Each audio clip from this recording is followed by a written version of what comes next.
சொல்லியிருக்கு. மும்முனை போட்டி வரும் அப்படின்னு விஜய் சொல்றாரு.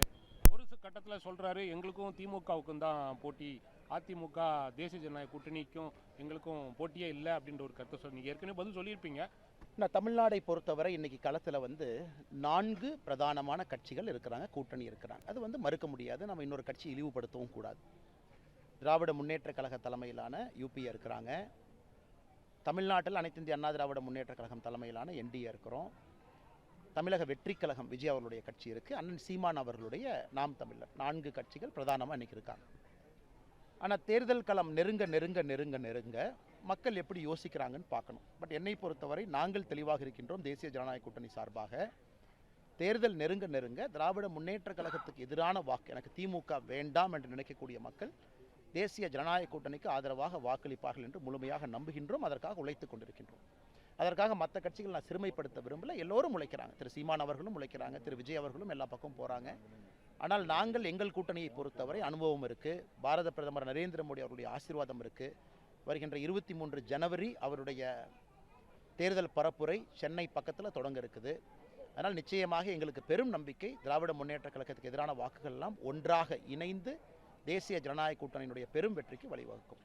கூட்டணி பற்றிய முடிவுகளை தலைவர்கள் எடுத்தாலும் அண்ணாமலையை பொறுத்தவரையில் என்ன நினைக்கிறீங்க? விஜய் தேசிய ஜனநாயக கூட்டணியில் வரணும் அப்படின்னு நினைக்கிறீங்களா? என்ன வரணும் வர வேண்டாம் என்று நான் நினைக்கலீங்கன்னா, தலைவர்கள் இருக்கிறாங்க, அவங்க முடிவெடுப்பாங்க. அதான் நீங்கள் ரொம்ப கேள்வி ரொம்ப டெக்னிக்கலாக கேட்குறீங்க.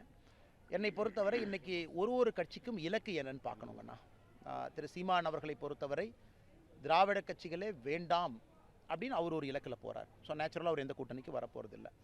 இப்போ விஜய் அவர்களை பொறுத்தவரை திமுக வேண்டாம் என்று நினைத்தால் யார் வேண்டும் அப்படிங்கிறத அவர் கிளாரிஃபை பண்ணணும். எங்களை பொறுத்தவரை வேறு வேறு கொள்கை முரண்பாடுகள் இருந்தாலும் கூட என்டிஏல அனைத்து இந்திய அண்ணா திராவிட முன்னேற்ற கழகம், பாரதிய ஜனதா கட்சி ஒன்றாக இணைந்திருக்கின்றோம். காமன் இலக்கு என்ன? திமுகவை வீழ்த்த வேண்டும் என்று. அடிப்படையில் நிறையா எங்களுக்குள்ள சித்தாந்த ரீதியில் வேறுபாடுகள் இருக்குது. மும்மொழி கொள்கை, 2 மொழி, நிறைய வேறுபாடு இருந்தும் இணைந்திருக்கின்றோம். காரணம் என்ன? திமுகவை வீழ்த்த வேண்டும். அது நீங்கள் விஜய் அவங்ககிட்ட வேறு தலைவர்கள்ட்ட கேட்கணும். பட் என்னை பொறுத்தவரை தேசிய ஜனநாயக கூட்டணி பலமாக இருக்குது, பலம் அடைஞ்சிக்கிட்டு இருக்குது.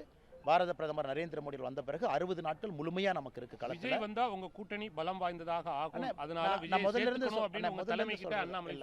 நான் வந்து தலைமை கிட்ட எதுவுமே சொல்றது இல்லைங்கண்ணா.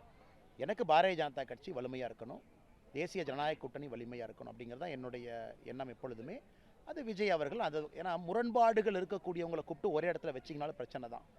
எல்லோரையும் மதிக்கின்றோம். அதே நேரத்தில் ஒரு சிக்கன் பிரியாணியும் மட்டன் பிரியாணியும் கலந்து இது வெஜிடபிள் பிரியாணி எப்படி இருக்குன்னு எதுவுமே நான் சொல்ல விரும்பலைங்கன்னா நீங்களே பண்ணிக்கங்க.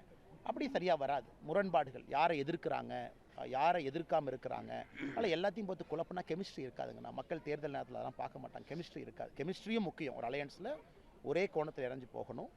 விஜய் அவர்கள் அரசியல் விஜய் அவர்களுக்கு, எங்களுடைய அரசியல் எங்களுக்கு.